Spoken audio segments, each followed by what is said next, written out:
Baik, bismillahirrahmanirrahim. Assalamualaikum warahmatullahi wabarakatuh. Waalaikumsalam warahmatullahi wabarakatuh. Alhamdulillahirabbil alamin. Wassalatu wassalamu ala asrafil anbiya'i wal mursalin habibana wa nabiyyana Muhammadin sallallahu alaihi wasallam wa ala alihi wa ashabihi wa man tabi'ahum bi ihsanin ila yaumiddin wa ba'd. Qala Allah ta'ala fi kitabihil karim a'udzu billahi minasyaitonir rajim. Bismillahirrahmanirrahim. Ya ayyuhalladzina amanu taqullaha wal tanzur nafsum ma qaddamat lighad wattaqullah innallaha khabirum bima ta'malun. Wa qala Allahu azza wa jalla aidan lan tanalul birra hatta tunfiku mimma tuhibbun. Wa qala Rasulullah sallallahu alaihi wasallam idza matal insan au idza mata ibnu adam in qata'a anhu amaluhu illa min salasatin illa min shadaqatin jariyatin au ilmin yuntafa'u bih au waladun salih yad'u lah. Amma ba'd fa inna asdaqal hadits kitabullah wa khairal huda huda nabiyyu sallallahu alaihi wasallam. Alhamdulillah, syukulillahi wahdah alladzi an'ama alaina fi hadhihi lailah al-mubarakah. Nastati wa nabda yakni barnamijuna fi visiting lecture wa insyaallah taala fi hadhihi lailah sanabhas yata'allaq bi kaifa tatbiq al-waqt khasatan fi biladina Indonesia wa khasatan yani askurukum ala khudurikum wa aidan ila ustadina al-kiram al-muhadir fi hadhihi lailah al-ustad Dr. Eris Munandar Magister Ekonomi. Jazakallahu khairan ala khudurik. Ana yakni fi hadhihi lailah sa'idun jiddan limadha lianna sanabhas wa aidan sanasma' yata'allaq mungkin bi al-akhbar al-jadid yata'allaq bi al-waqf khasatan fi Indonesia. Okay, the first, let's thank to our God, Allah Subhanahu wa Ta'ala. He is Lord of the world, and peace and praise to be constant to the last messenger, the true idol, Muhammad Sallallahu Alaihi Wasallam, to his family, to his friend, also to all followers until to the doomsday. Brother and sister in Islam, ladies and gentlemen, thank you very much for your attention. Today we will talk about the Waqf, specifically in our country, Indonesia. I think our topic is important for us because Waqf today not only about the Islamic philanthropy, I think, but is a part of our religion. So, if today we will discuss, we will maybe listen from our great speaker, yeah, this tonight, yeah, I think is a part of our deen, is our religion, is our Islam. Hatur nuhun kangge sadayana khususnya kangge Ustadina Kiram nih pangresta Ustad Eris Munandar Magister Ekonomi Magister apa nih Magister Ekonomi Keuangan gitu ya. Ya, Masya Allah luar biasa sekali ya. Ibu dan Bapak sekalian, terima kasih atas kehadirannya pada program Visiting Lecture di P3M, Pusat Penelitian dan Pengabdian kepada Masyarakat Sekolah Tinggi Agama Islam Surajul Falah, Bogor.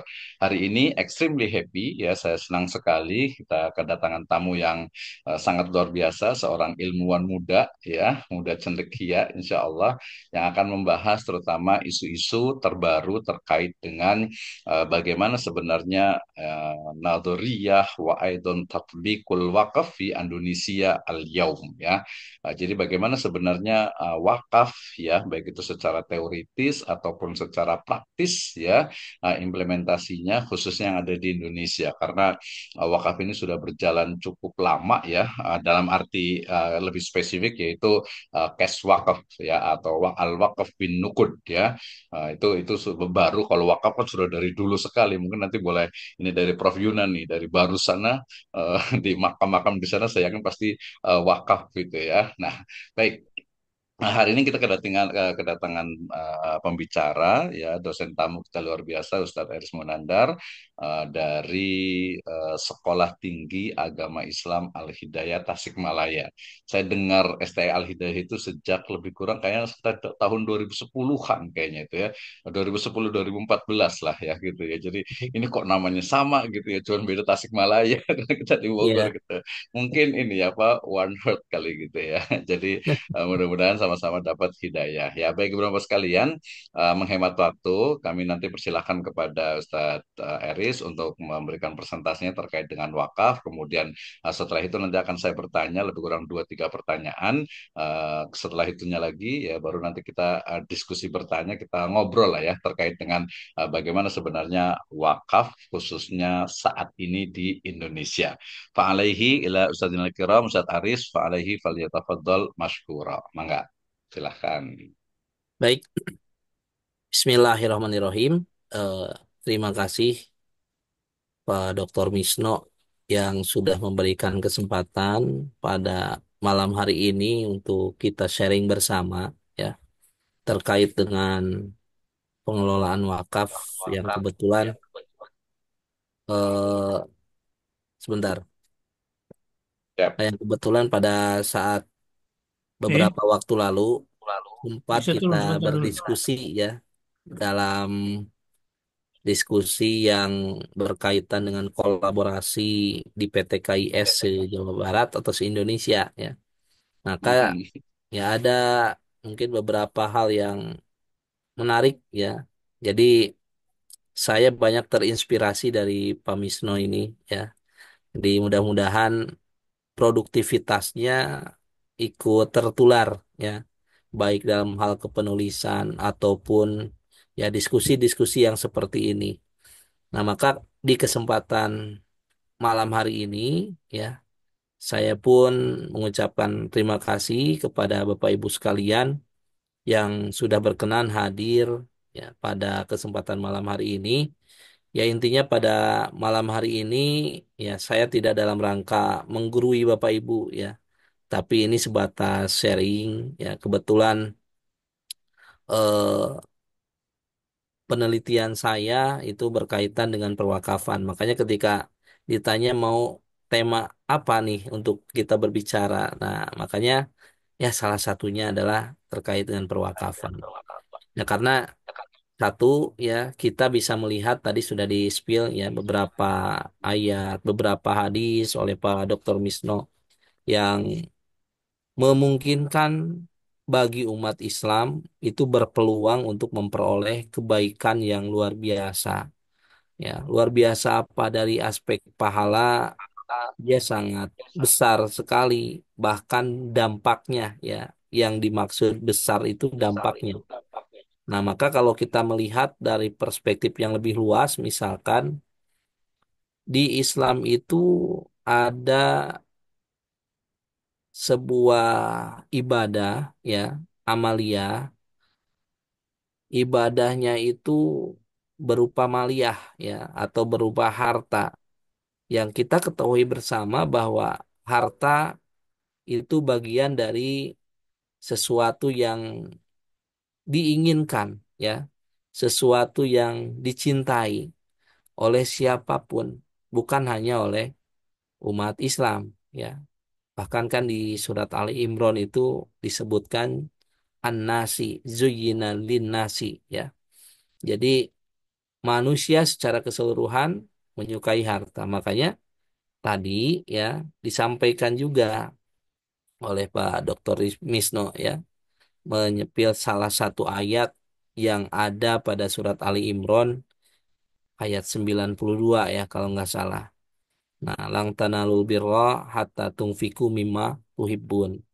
Jadi bahwa menyedekahkan harta itu ya sejatinya sesuatu yang mungkin ya, sesuatu yang mungkin bagi kita keumuman umat ya, umat manusia sangat-sangat apa ya mungkin lebih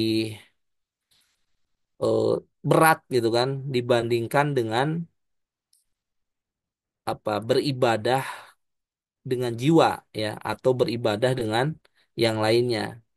Makanya ayat tersebut kemudian menyampaikan tidak akan memperoleh kebaikan yang sempurna, ya, sehingga kita bisa menginfakkan atau bisa mensodakohkan harta sesuatu yang kita cintai. Nah, makanya tadi kalau misalkan kita ibaratkan manusia secara keseluruhan mencintai harta yang banyak kan, ya, mencintai sesuatu yang sifatnya syahwat, maka di sini ujiannya gitu kan. Ujiannya adalah bagaimana cara kita menggunakan, ya, memberdayakan harta itu bukan hanya sebatas pada penggunaan untuk pribadi, ya, tapi penggunaannya mungkin bisa dimanfaatkan, bisa diberdayakan oleh keseluruhan manusia, ya, terutama umat Islam. Nah, saya di sini mengutip beberapa, ya, terkait dengan pengertian. Nah, tadi salah satu hadis yang terkenal, ya, yang banyak dikutip untuk bisa mendeskripsikan terkait wakaf itu kan, ida matal insanu atau ida mata ibnu Adam in kotoa amaluhu.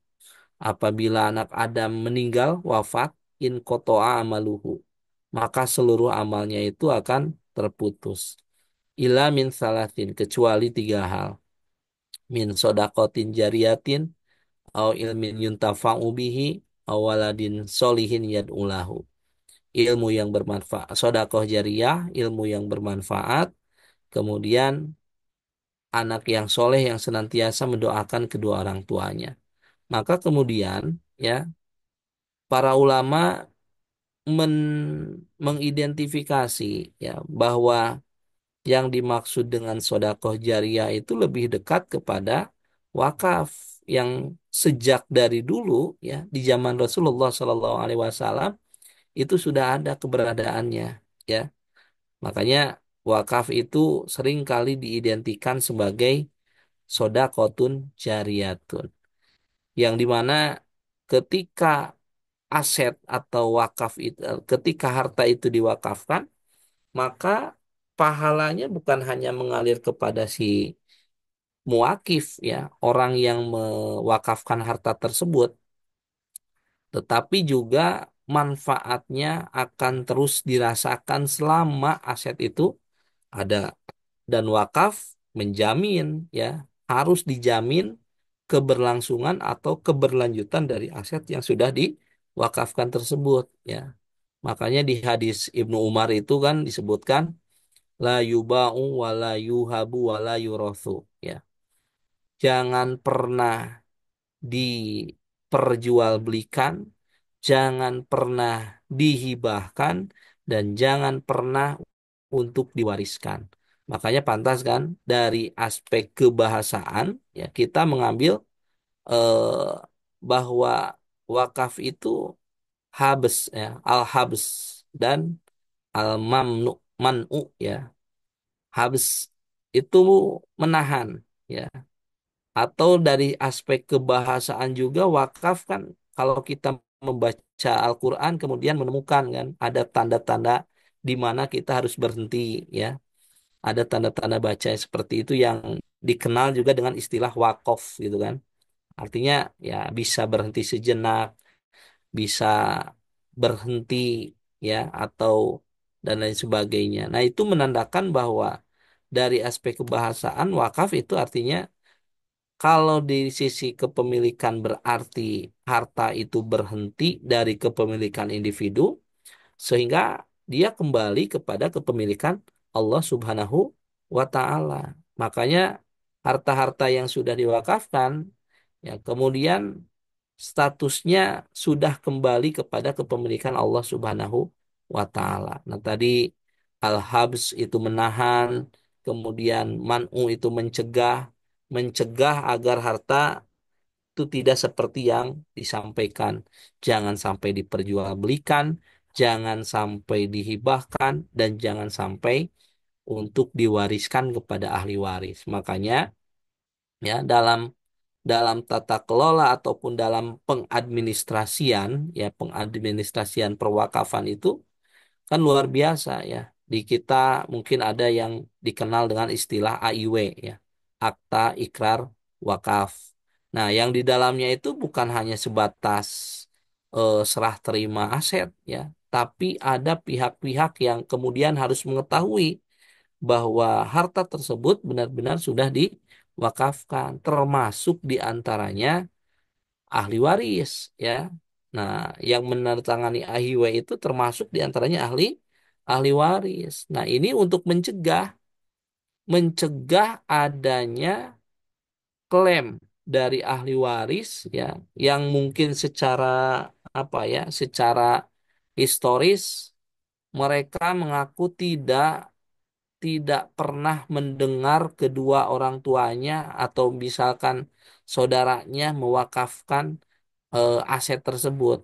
Nah, itu terjadi baru saja tadi misalkan eh, saya ada pertemuan ya di sini di Banjar. Kebetulan kumpul-kumpul para ini di KUA ya, di Kantor Urusan Agama yang kebetulan temanya terkait dengan itu. Nah, salah satu yang menjadi problem itu ada aset wakaf yang sudah bertahun-tahun lamanya ya, dan itu mungkin tidak diberdayakan. Nah, ketika mau dikelola kemudian diklaim kembali oleh ahli warisnya ya bahwa itu tidak pernah diwakafkan. Nah, yang salah satu kelemahannya ada pada bukti ya.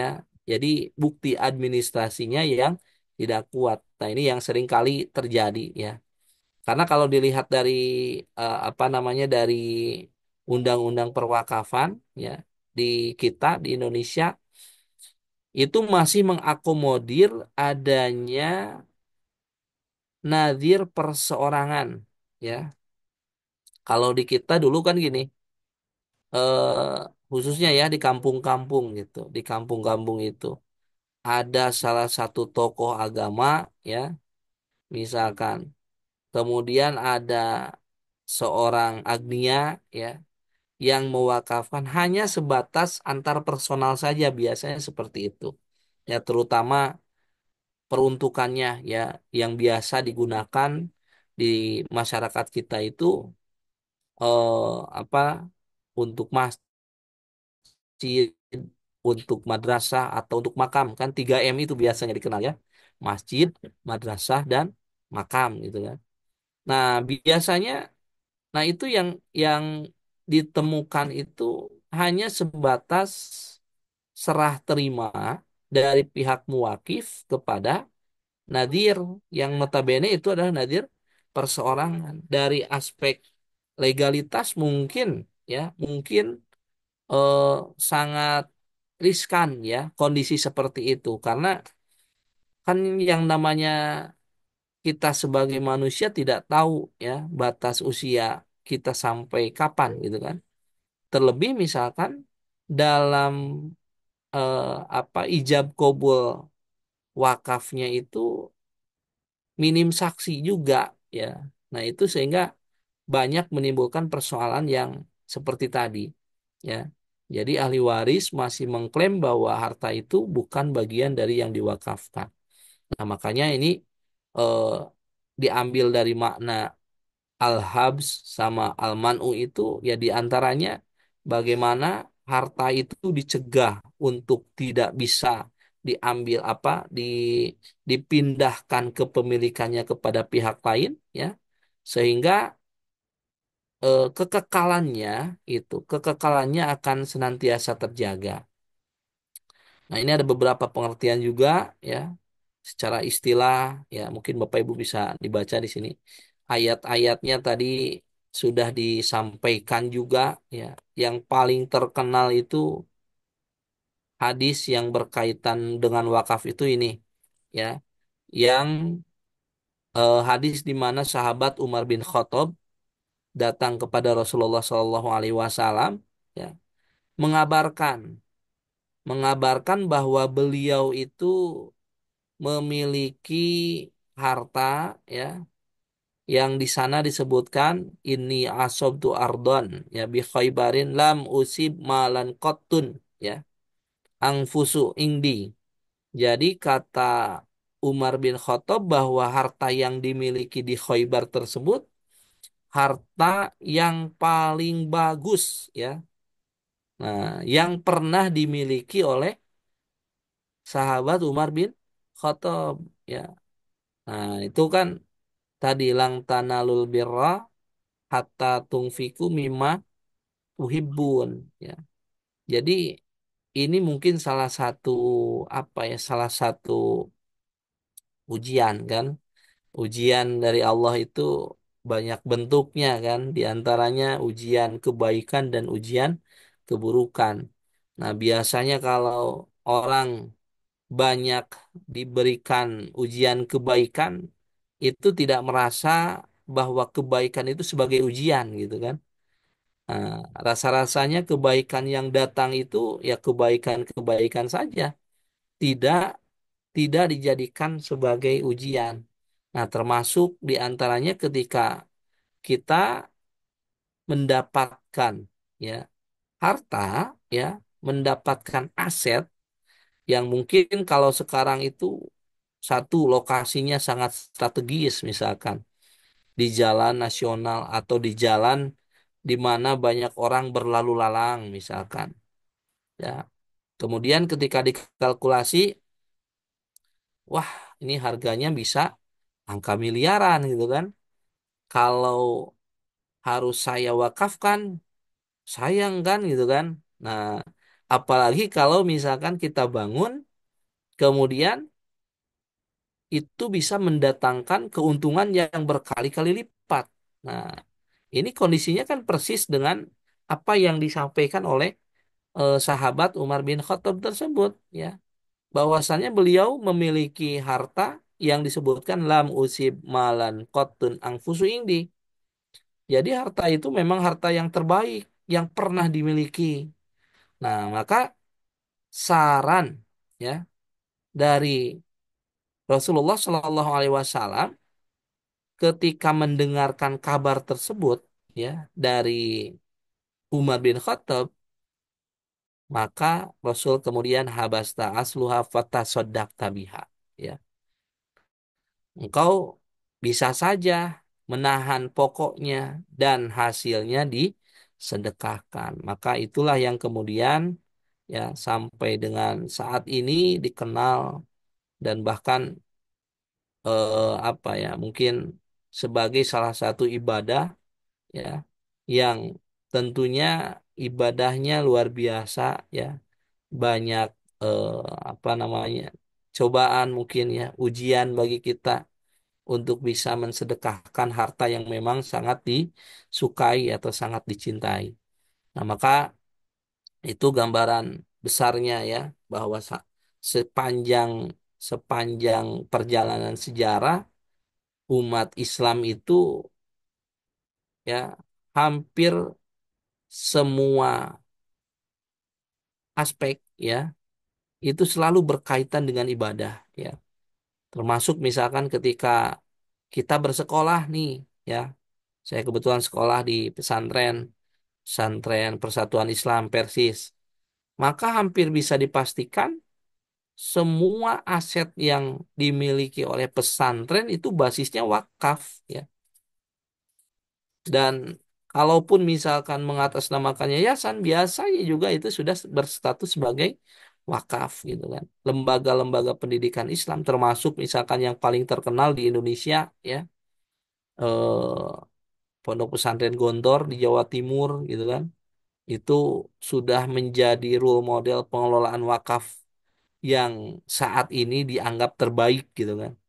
Bagaimana wakaf dikembangkan, dikelola, kemudian memberikan manfaat yang sangat luas, bukan hanya di bidang pendidikan, tapi di bidang pemberdayaan masyarakat. Betapa banyak misalkan orang-orang yang eh, mendapatkan penghasilan tambahan ya dengan cara bekerja sama dalam berbagai sektor ya, termasuk di sektor pertanian misalkan, di sektor perkebunan, perikanan. Nah, rata-rata itu menggunakan aset wakaf ya. Nah, ini yang kemudian banyak orang yang tertarik ya untuk meneliti terkait dengan perwakafan tersebut di Indonesia itu. Apalagi kalau misalnya kita berkaca kepada kondisi apa yang paling terkenal itu di Mesir ya, di Al-Azhar, dan sampai saat ini itu ya konon katanya mahasiswa-mahasiswi yang berkuliah di sana tidak dibebankan biaya sama sekali. Nah, itu mengindikasikan bahwa ya wakaf itu memberikan dampak yang sangat luas buat masyarakat. Nah, kalau misalkan kita perbandingkan ya antara wakaf dengan zakat misalkan, kan dalam Islam filantropi itu satu, jis ya, zakat infak sodako, kemudian yang kedua wakaf. Kalau zakat infak sodakoh itu notabene lebih bersifat kepada pemenuhan yang sifatnya doruriyah gitu kan. Lebih kepada aspek konsumtif ya. Itu kalau zakat. Makanya peruntukannya jelaskan, diprioritaskan itu kepada fakir dan miskin. Untuk apa? Untuk bisa memenuhi kebutuhan dasarnya ya. Sementara wakaf itu sifatnya bukan pembiayaan konsumtif ya, tapi lebih kepada investasi. Tentunya investasi jangka panjang. Nah, ini yang tadi disebutkan sodakotun jariyatun itu ya konsepnya adalah investasi jangka panjang yang ketika asalnya atau ketika jumlah pertama yang diwakafkan itu hanya misalkan berapa apa namanya berapa meter persegi, kemudian kan terus berkembang. Karena dari apa? Dari hasil yang kemudian dihasilkan bertambah lagi gitu kan. Nah, itu yang apa namanya?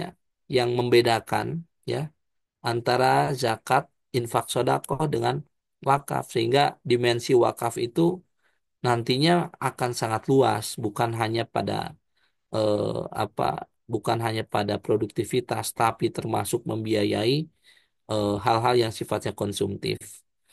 Nah, Bapak Ibu sekalian, ya. Nah, ini kalau kita melihat kepada data, nih saya ambil data dari websitenya BWI ya. Kalau ada tanah wakaf, maka di BWI itu tercatat, saya yakin ini yang tercatat ya. Sisanya pasti akan sangat banyak sekali. Sebab di sini kan hitungannya hanya 440.512 lokasi ya.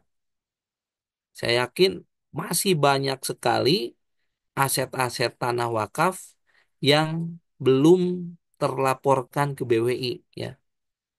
Nah, kondisi-kondisi itu misalkan tadi ada yang diserahkan ke personal ya, ke individu yang mungkin ya secara tata kelola atau secara pengadministrasian belum memahami betul bagaimana alur pengadministrasian perwakafan itu.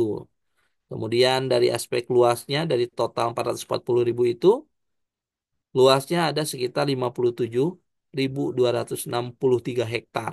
Ya, 72%-nya masjid dan musola, 14,5%-nya madrasah, 4,5%-nya makam, 9%-nya lain-lain. Nah, itu bisa bisa dilihat dari sana kan. 3 MI itu kan, masjid atau musola, madrasah, kemudian makam. Nah, kemudian nah, di samping aset wakaf yang tidak bergerak, ya. Nah, saat ini kan banyak berkembang, ya banyak sekali dikembangkan instrumen-instrumen wakaf, di antaranya wakaf uang. Tadi Pak Dr. Misno sudah menyampaikan beberapa instrumen, ya ada yang namanya CWLS, CWLD kan, cash wakaf link sukuk, ada cash wakaf link deposit, ya. Nah, itu terus dikembangkan. Untuk apa? Di antaranya adalah untuk mensupport aset wakaf yang tidak bergerak itu, gitu kan. Jadi bukan untuk mendikotomikan wakaf uang dan wakaf tanah ya atau wakaf properti, tetapi wakaf uang itu sejatinya untuk mensupport aset-aset wakaf yang belum diproduktifkan ya. Nah, kemudian kalau dari secara jumlah lembaga apa namanya lembaga wakaf, nah ini mah BWI saja ya. Banyak yang belum disampaikan di sini ya. Jadi ada misalkan saja di Undang-Undang Perwakafan itu satu, nadir itu bisa berbentuk perseorangan, yang kedua bisa berbentuk organisasi ya.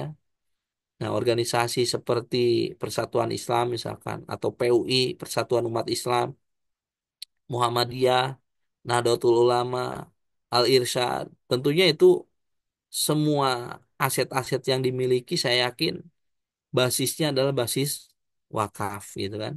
Nah, itu yang kata saya ya. Jadi mungkin saja jumlah dari 445.000 itu akan lebih ya, akan lebih dari 440.000 itu.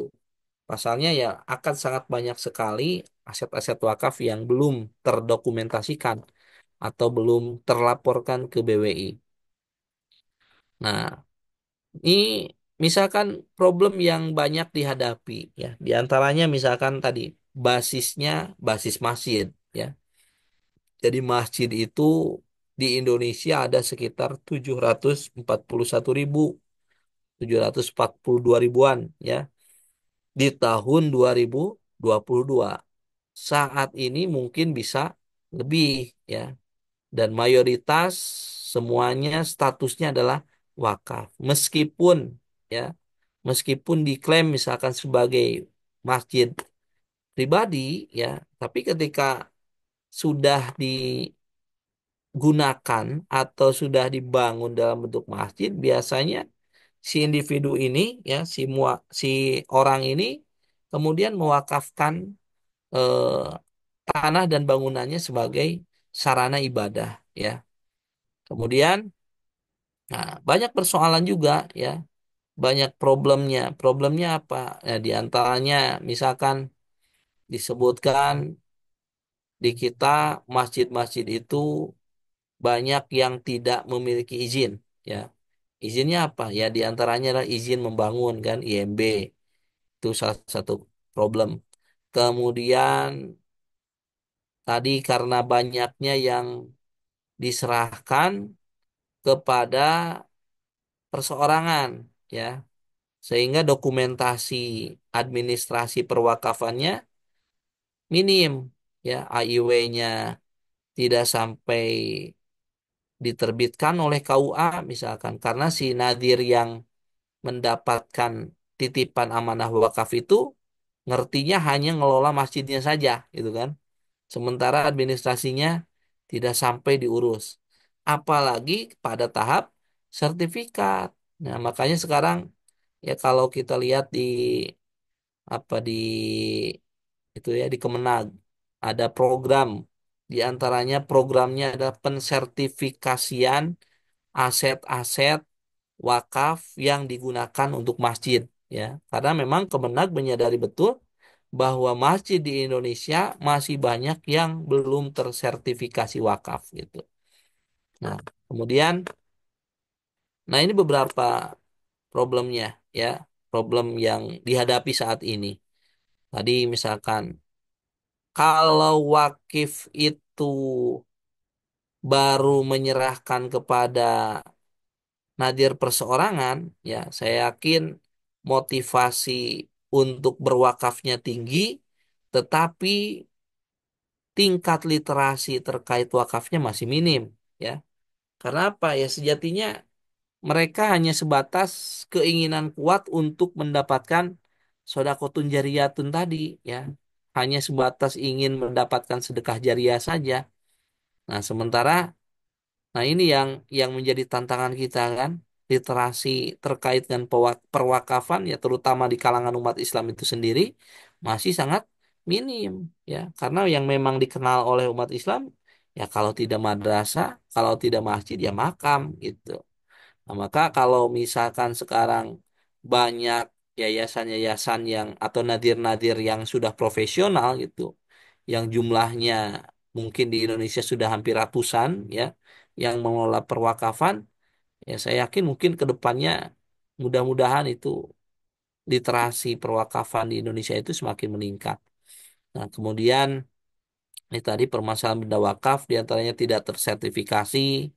Ya, kemudian, nah ini nih tantangan untuk pensertifikasiannya ini yang mungkin ya secara apa ya panjang sekali gitu kan, panjang sekali.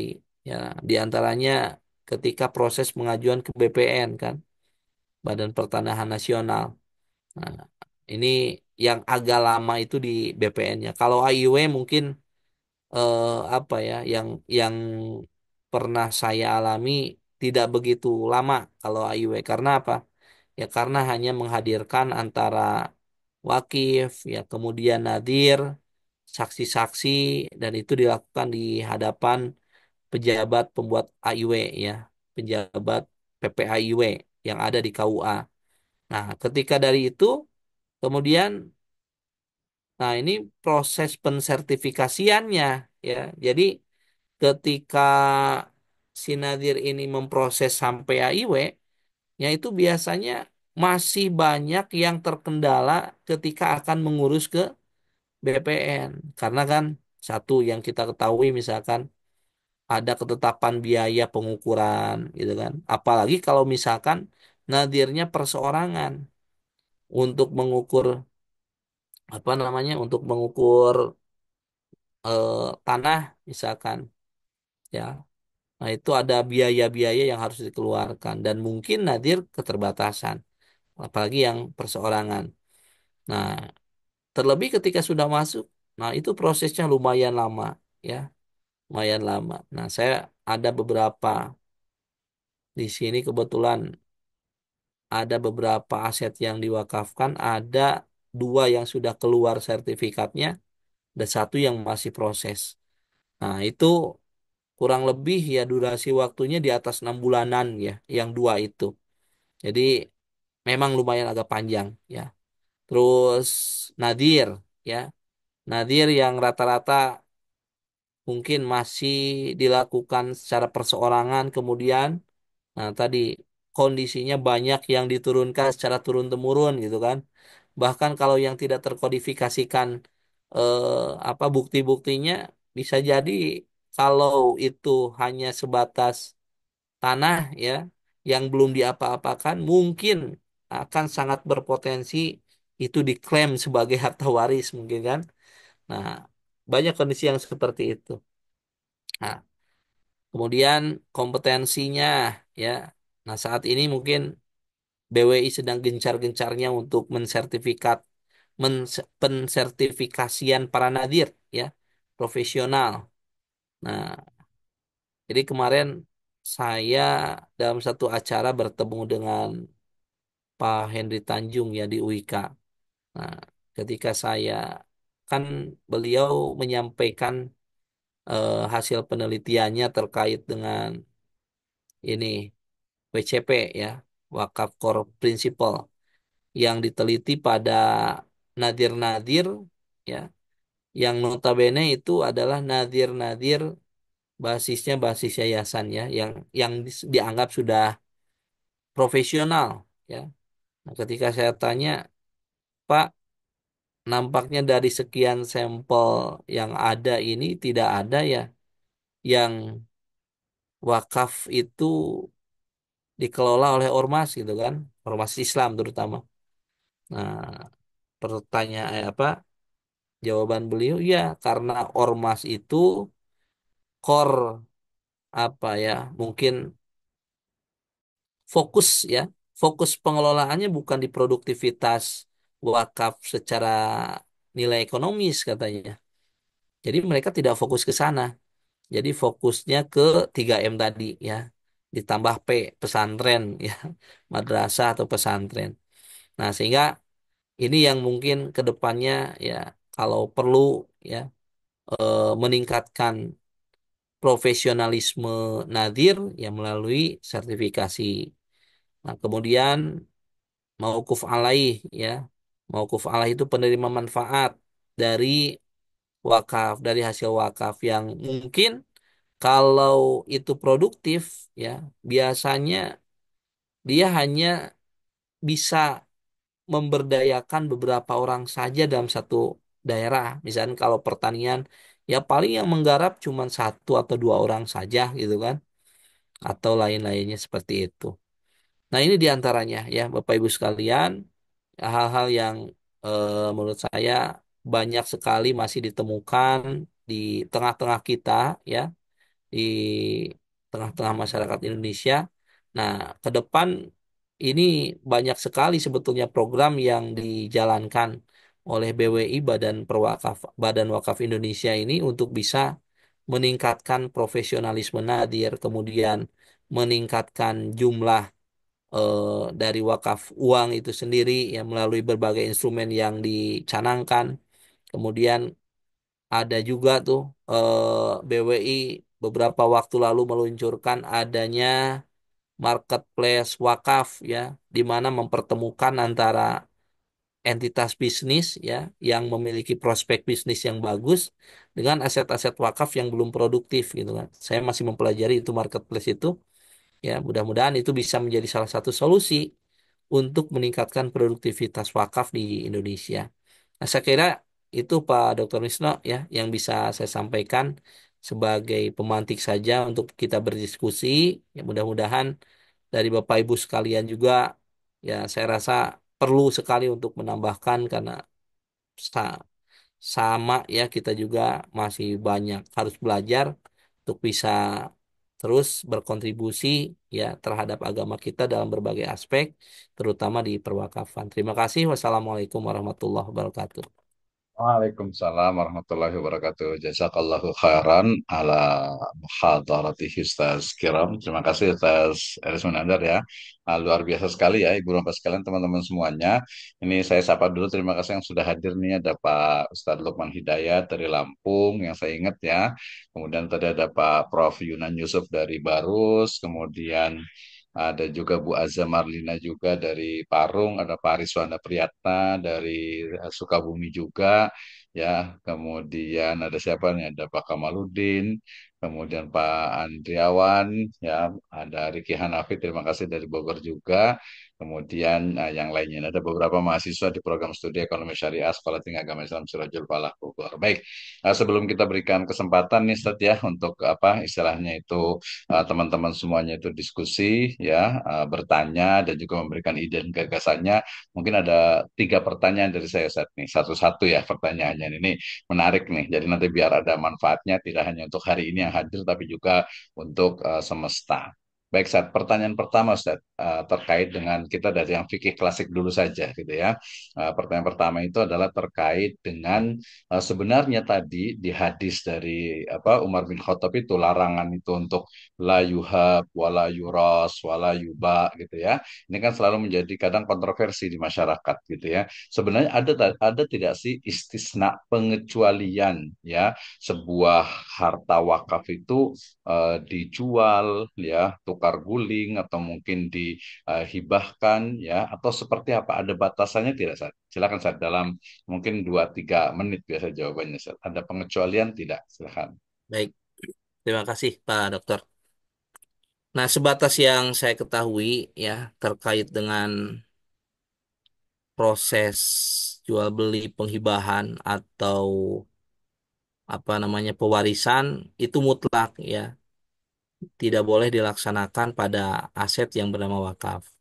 Nah, kecuali misalkan kalau tadi statusnya dialihkan ya atau bahasa lainnya diruslah ya Hmm. dengan eh, satu bisa saja dari aspek nominal misalkan ya itu sama sama ya atau dari aspek luas ya luas tanah atau kalau terakhir gini terakhir yang pernah saya dengar dari salah satu ustadz yang menyampaikan bahwa ya ruslah itu masih diperkenankan di dalam eh, apa namanya wakaf karena ya bisa saja misalkan ketika tanah itu kan kebanyakan di kita ya kebanyakan di kita masyarakat yang ada beberapa yang mewakafkan, tapi misalkan karena memang dia melihat bahwa tanahnya ini kira-kira kalau dijual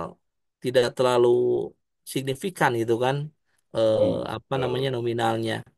Nah, Mhm. kadang ada yang posisinya itu di kaki gunung atau bahkan di gunung sama sekali gitu kan. Nah, ketika posisinya seperti itu, nah si Nadir yang mendapatkan titipan itu ya mungkin berpikiran ini kalau di sini satu misalkan banyak sekali kendala ya, sehingga kemudian di diruslah atau di apa dipindahkan ke lokasi yang memang lebih produktif gitu kan, atau bisa lebih mendatangkan manfaat yang lebih besar.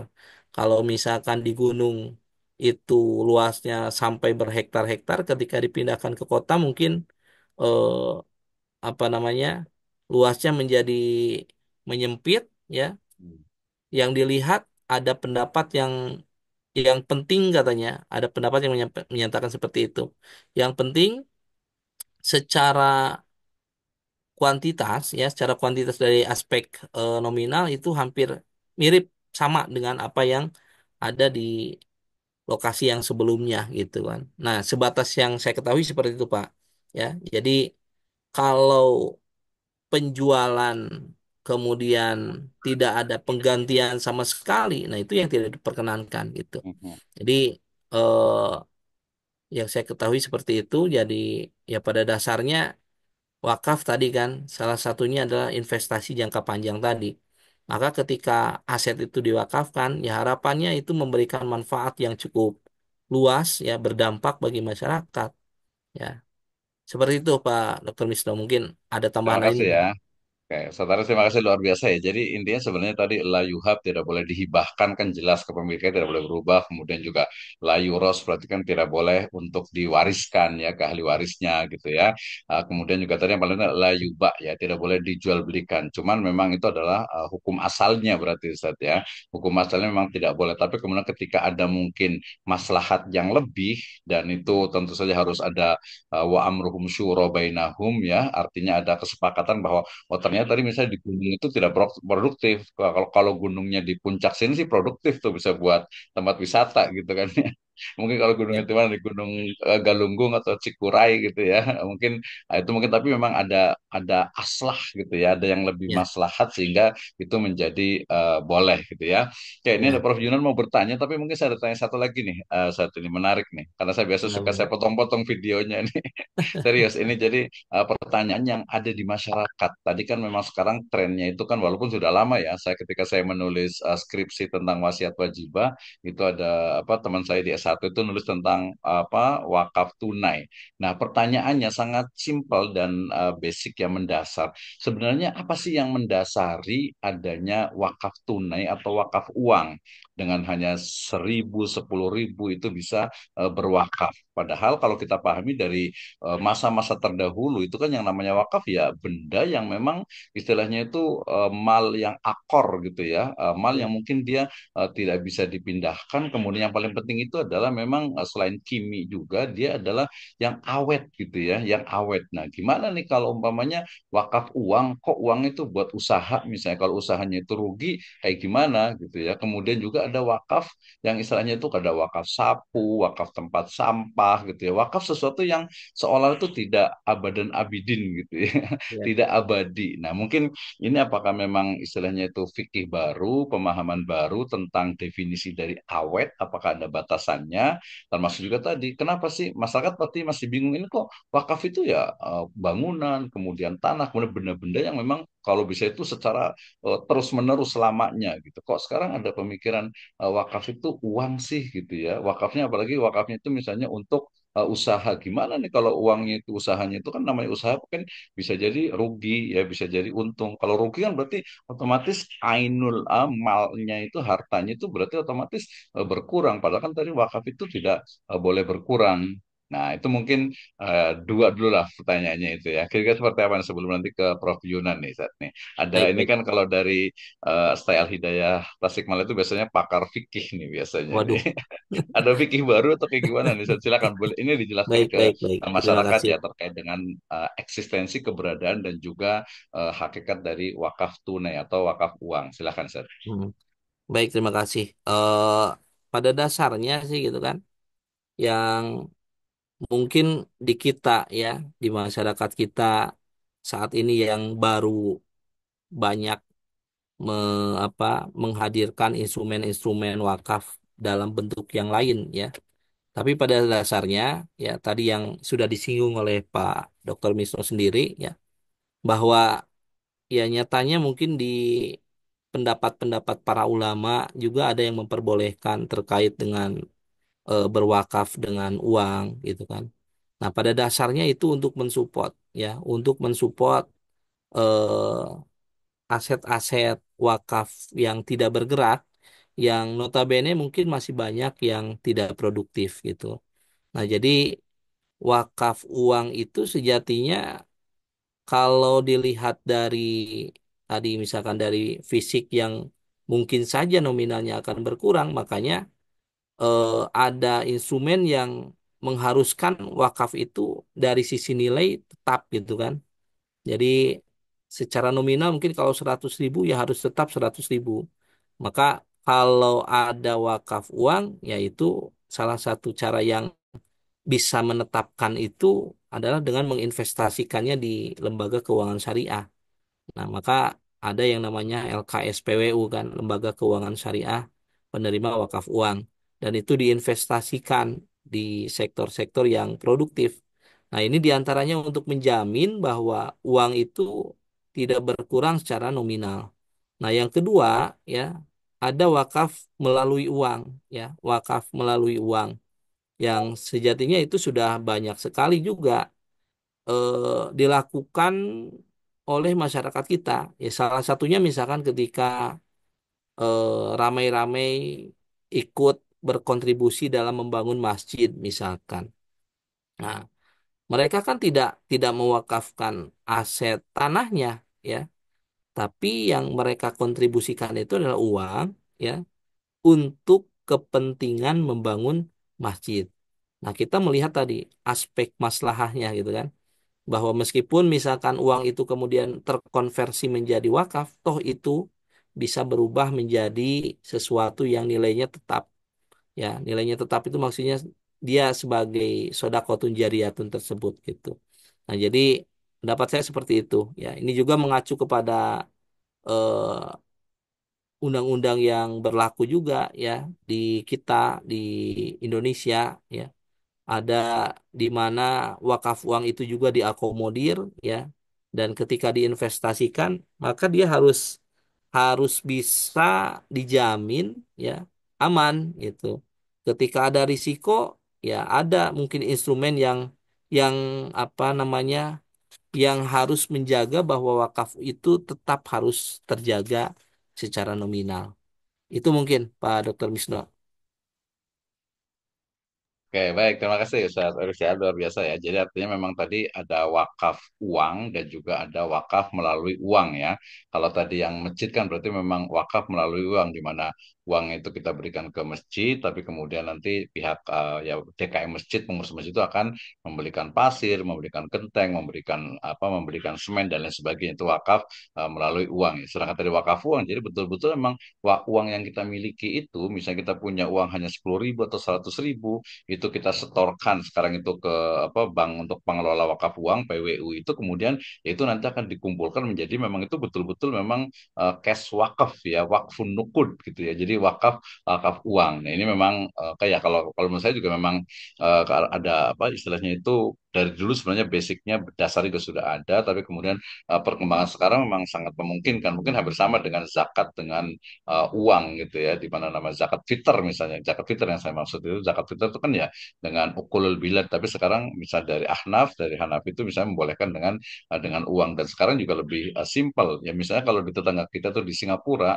itu wakaf apa zakat fitr ya, zakat fitrah itu ya nggak ada yang namanya beras, gandum itu nggak ada. Pokoknya semuanya itu uang dan diambil dari pemerintah. Kemudian wakaf, yang menarik itu kalau di Singapura itu dia namanya wakaf ilmu. Ya, wakaf ilmu sebenarnya itu ya wakaf nanti apa uang yang kemudian dijadikan sebagai operasional. Tapi nanti ada masalah yang kontemporer nih sebenarnya itu ya terkait dengan pengelolaan wakaf di Indonesia. Tapi kita undang dulu ini nih Prof. Muhammad Junan Yusuf nih. Beliau ketua dari Sekolah Tinggi Agama Islam Barus ya. Kepada beliau kami persilahkan. Silakan Prof untuk memberikan mungkin pandangan-pandangan, ide gagasan untuk bahan diskusi kita. Mudah-mudahan masih nih, silakan. Nah, mudah-mudahan ya bisa terdengar ya suaranya. Oke, sambil nanti menunggu yang lainnya juga. Silakan Prof. Baik, terima kasih Pak Dr. Misno atas waktu dan kesempatan ini. Dan terus terang saya menikmati pembicaraan kita ini. Luar biasa Pak Eris Munandar sebagai penyaji pada malam ini. Dan sebenarnya pertanyaan saya ini sudah disampaikan oleh Dr. Misno tadi ini. Oh, itu Ya, beda kali, beda kepala kan Prof. eh, Silakan Prof. saya ingin sangat apa? Sangat menginginkan informasi yang agak detail sedikit tentang wakaf uang tunai ini. Ya, Eh, saya mengambil dua dua apa titik poin yang tidak tadi saya tidak tangkap dari Pak Dr. Misno tadi itu. Karena ada wakaf tunai itu yang berbatas waktu. Deposito Betul. umpamanya, nanti ditarik lagi depositonya gitu. Ya ada mau Eh, yang sih betul terbatas ya kan? betul. Untuk Hmm. diambil anunya Temporer. aja, jasanya aja, bagi hasilnya saja gitu. Mhm. Nah, eh, apakah wakaf seperti ini eh, dalam arti dia bisa tetap langgeng di sana, artinya bisa keluar masuk gitu. Nanti kalau yang bersangkutan punya kesempatan lagi dia masuk lagi gitu, kemudian kalau dia perlu dia tarik lagi gitu kan. Nah, bagi saya ini menjadi penting kalau nanti eh, eh, kalau kita letakkan pada dunia pendidikan kan, umpamanya wakaf itu untuk kita pergunakan bagi beasiswa umpamanya. Pembiayaan beasiswa itu kan terus menerus itu, tapi yang berwakafnya keluar masuk gitu kan. Apakah kebijakan seperti ini bisa kita bagaimana cara mengatasi kondisi seperti itu gitu. Nah, yang kedua berkaitan dengan itu adalah pemanfaatan produktivitas wakaf tadi itu. Pertanyaan yang tadi belum saya dapatkan saya jelas jawabannya itu kalau produktivitas ini merugi gitu, hilang dari anunya nominalnya itu gitu. Atau bukan bilang berkurang lah ya. Harusnya dia berwakaf 10 juta tapi karena kita produktifkan jadi berkurang itu. Bagaimana jalan keluarnya untuk mengatasi itu? Makasih Pak Eris.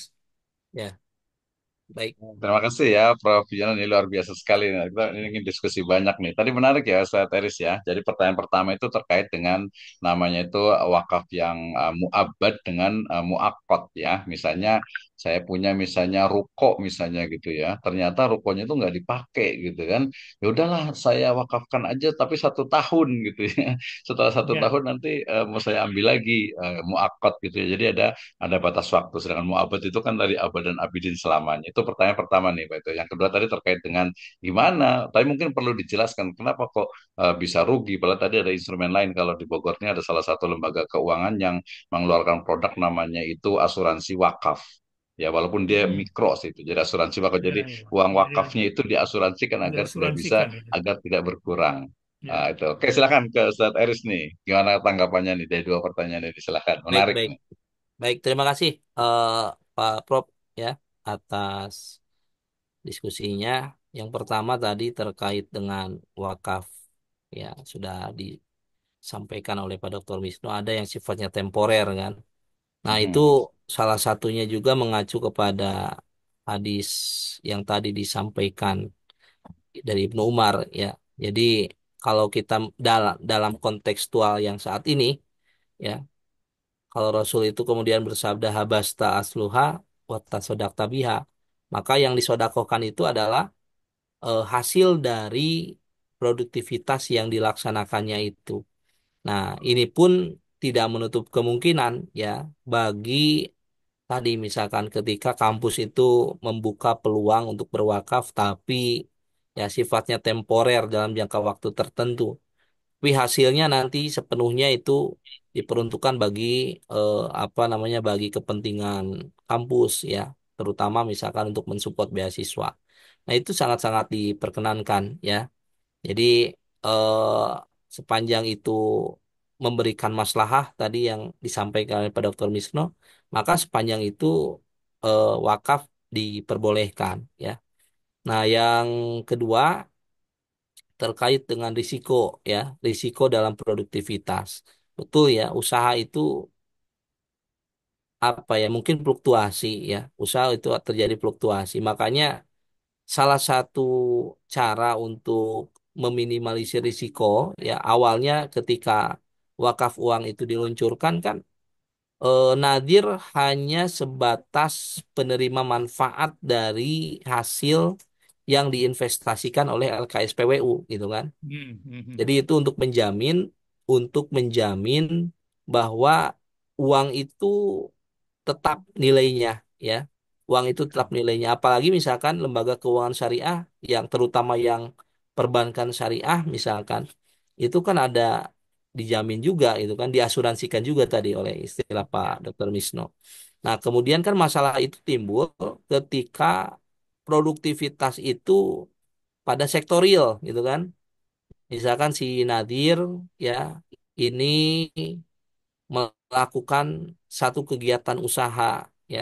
Nah, satu kegiatan usaha. Maka ya tadi eh, ketika kegiatan usaha itu mengalami risiko, nah itu yang harus diperhatikan oleh Nadir ya.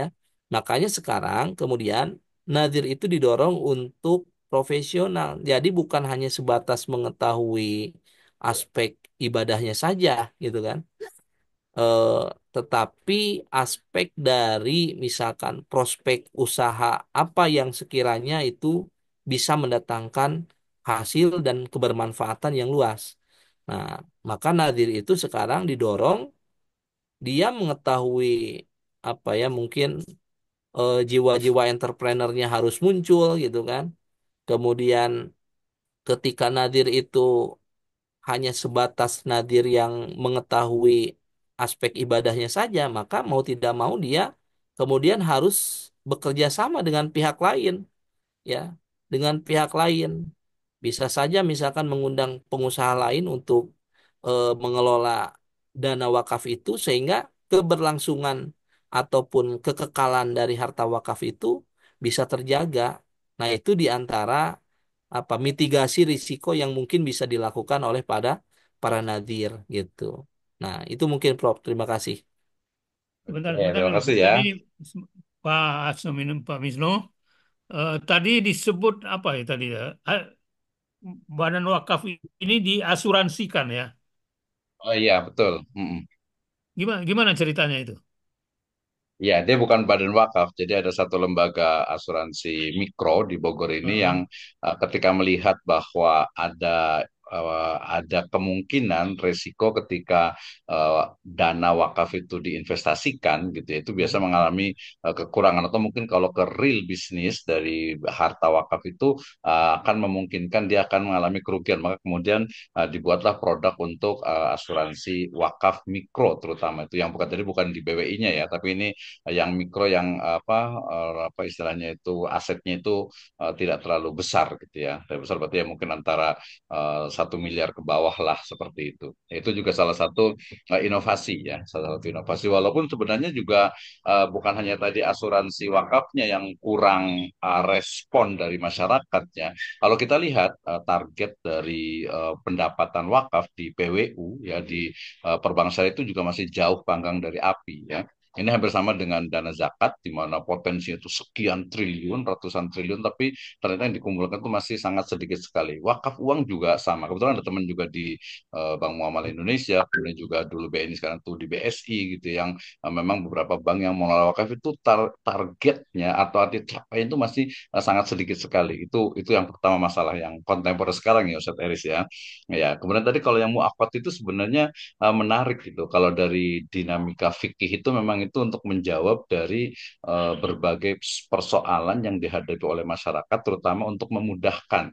Jadi memang tadi tidak, kalau kata ada habasta artinya kan ditahan ya, bisa jadi dulu itu memang kalau klasik ya, kalau pemahaman klasik interpretatifnya itu ya pasti sesuatu yang memang yang abadi selamanya gitu. Sementara kemudian sangat mungkin, makanya kalau di tadi kalau saat Eris menyebutkan ada gontor pesantren itu ada wakaf itu sapu gitu ya, dari tempat sampah gitu. Kemudian juga wakaf yang benda-bendanya itu mungkin hanya 1 tahun itu sudah istilahnya itu sudah rusak gitu, meja, kursi dan lain sebagainya. Itu sampai ada wakaf misalnya itu apa, wakaf cleaner gitu kan ya, wakaf wakaf Hmm. pompa air gitu kan ya. Nah Ya, itu ya. kan dia nggak abadi, bisa jadi rusak gitu ya. Nah ini memang masuk ke dalam ranah fikih yang kalau kontemporer sekarang itu memang itu diterima. Sama juga dengan tadi wakaf yang muakkad yang terbatas, selama perjanjiannya itu jelas gitu ya. Kemudian nadir yang penerima juga ada, terutama tadi kalau muakkad itu ya biasanya adalah manfaat, kan memang yang diambil itu kan almal itu kan bukan hanya apa sesuatu yang sifatnya ain, tapi kullu syai'in lahu kimatin, segala sesuatu yang ada nilainya, termasuk juga intifa ataupun manfaat. Jadi tadi contohnya ketika misalnya Bapak punya satu gedung kemudian tidak dipakai, ya sudah gedung ini diwakafkan dalam jangka waktu 1 tahun atau 2 tahun, nanti hasilnya itu adalah hasil dari wakaf yang itu boleh dimanfaatkan. Sama juga tadi sebenarnya ya, yang betul itu adalah pemanfaatan produktivitas itu adalah yang di-share, yang dibagikan kepada masyarakat itu adalah ya hasilnya, bukan wakafnya. Kalau wakafnya ya Hmm. ya habis gitu ya. Nah, tadi kalau untuk usaha sampai sekarang sebenarnya masih belum banyak ya, belum banyak untuk istilahnya itu rata-rata dana wakaf itu bukan dibuat real bisnis. Ya paling banyak itu tadi deposito syariah, kemudian juga biasa kan tadi ya sukuk ya, sukuk tuh, sukuk itu sebenarnya bukan obligasi syariah ya. Jadi apa istilahnya itu keterlibatan modal ya, sukuk ya. Nanti tahu lah tentang sukuk ya, wakaf link sukuk. Kemudian kalau di BWI sendiri yang saya sebutkan itu dia lebih banyak ke corporate sekarang ini. Nah, yang menarik yang kontemporer ini justru mungkin ini nanti kita akan tanyakan, tapi kita undang dulu yang lain yang Anda mau bertanya dulu nih. Nanti Ya, pertanyaan ya, saya ini silakan, tentang silakan. ini. Yuk, Hmm. Siapa nih yang baik. mau bertanya nih? Makasih. Silakan. Ya, sama-sama. Silakan nih, ada Pak Lukman Hidayat mau bertanya atau Pak Riswanda, silakan. Sebelum nanti kita mau tanya tentang ini. Jadi biaya operasional dan juga istilahnya untuk penggunanya ini wakaf atau sedekah atau untuk misalnya untuk nadirnya. Jadi nadir itu bukan hanya dapat dari keuntungan tapi dari dana yang lainnya misalnya. Silakan, siapa nih yang mau berkomentar? Pak Ustadz Lukman Hidayat, kami persilahkan. Assalamualaikum, Prof. Ya, Waalaikumsalam warahmatullahi hanya wabarakatuh. Silakan, Ustaz. hanya nganggur-nganggur apa sambil dengerin ilmu nih, ilmu baru Masya tentang wakaf. Allah. Siap, lanjut. Jadi begini ya, ini mungkin agak di luar konteks tapi masih dalam temanya, masih tetap wakaf ya. Artinya kita ini, kami di Lampung itu ada komunitas kita ini, pondok pesantren pendidikan Islam itu yang semuanya memang hasil dari wakaf. Kita ada namanya Forum Fordap Sulam, Forum Dakwah Pendidikan Sunnah Lampung. Nah, itu semuanya wakaf, tapi terjadi permasalahan gitu. Artinya yayasan kami saja yang tadinya tanahnya itu wakaf 5 hektar. Wakaf 5 hektar ya. Kadang-kadang kami ini yayasan itu kan semuanya berawal dari husnuzon ya. Ketika diwakafkan ya sudah kita terima, kita urus secara notaris. Tapi ketika sudah ada bangunan, sudah muncul hasil yang tadinya itu ladang yang semak belukar, nggak ada hasil, nggak produktif gitu. Ketika sudah tumbuh sekolah, gedung bagus di situ, tiba-tiba muncullah ya keinginan dari wakaf dan keluarganya itu untuk menguasai kembali. Walaupun tidak secara hukum, tapi secara praktik menguasai lagi. Nah, hal-hal seperti ini nih bagaimana eh, tipsnya ya untuk mencegah, artinya hati para pewakaf dan keluarganya ini biar betul-betul tidak tidak hanya ikhlas di awal ya, tapi selamanya gitu. Bisa ikhlas itu bagaimana untuk mengantisipasi hal-hal ini. Ini sih sebetulnya masalah klasik ya. Akan tetapi hampir kami di Fordab Sulam itu ada banyak, tidak hanya satu dua yang mengalami seperti itu. Termasuk lembaga kami yang akhirnya kita mengalah, akhirnya kita lepas begitu. Kita berikan lagi kepada wakafnya. Yang tadinya nggak ada apa-apa, sekarang sudah ada gedung bagus. Plus murid dan plus SDM. Diambil Akhirnya ke lagi kita ya. kan, kita tadinya Hmm. menerima wakaf, sekarang kita wakafkan lagi begitu. Mungkin itu saja Ustadz, terima kasih.